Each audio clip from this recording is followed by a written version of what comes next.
Welcome to Learn Short and Typing with Vikas sir. The Hindu editorial heading is striking fear. Fear यहाँ पे डर.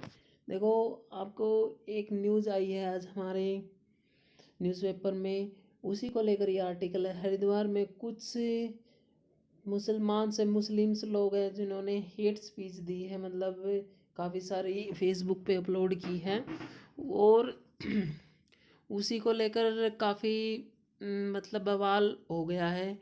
ये article उसी को लेकर ये हरिद्वार में है और उन लोगों के खिलाफ सेक्शन 153 उनको अरेस्ट भी कर लिया गया और उनके खिलाफ एफआईआर भी दर्ज कर दी गई है। उसी को लेकर ये आर्टिकल है आपका, डिटेल में डिटेट करेंगे हम @100 वर्ड पर minutes. A conclave of religious leaders and political activists in saffron robes held recently in the holy city of Haridwar has brought great shame to the country and its constitutional and religious values.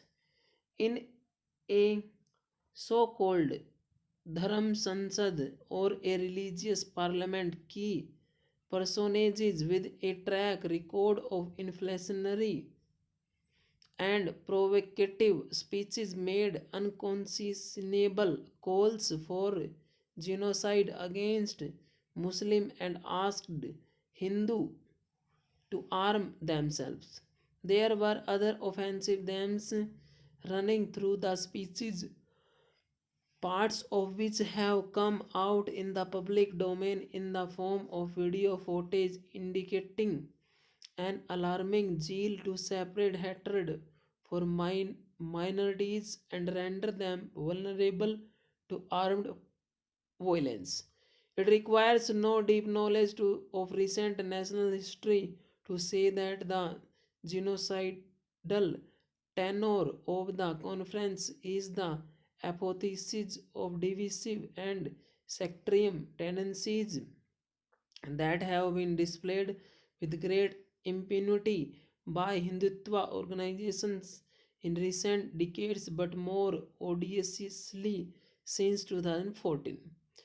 The references to a manure like cleansing companion, the threat of mutiny more horrible than 1857 against the state if the outcome of the conference was not adopted as official policy, and the astounding claim by one speaker that he would have turned into a gauze and shot a former prime minister in parliament if he had had the opportunity are all indicative of an organized offensive against the rule of law and constitution. There is, however, no cause to be surprised at the tepid response of the Uttarakhand authorities in registering an FIR based on a solitary complaint naming one person, that too after much outrage and criticism.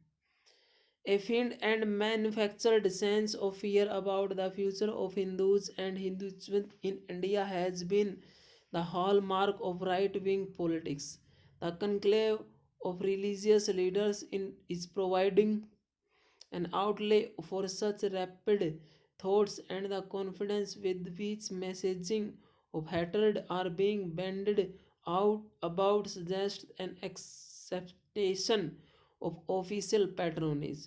Those occupying positions of power and high offices in government, especially the Prime Minister and Union Home Minister, must take a clear stand against this. The political leadership must explicitly denounce the event and affirm that it stands by the constitutional values of secularism, religious tolerance, and the preservation of the rule of law.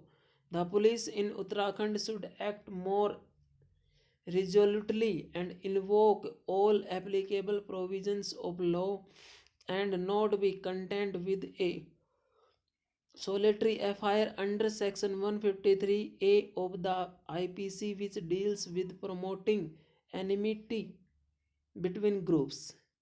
In a country where sedition and terrorism charges are invoked in a heartbeat, the call to a revolt and mass cleansing has not evoked a similar response. It may be easy to dismiss the hate speeches in the Dharam Sansad as representing only a fringe within the majority. However, given the vehemence and frequency of these articulations in the public domain, it is only a matter of time before the phenomenon separates among more moderate sections. Hate propaganda must not win. Full stops.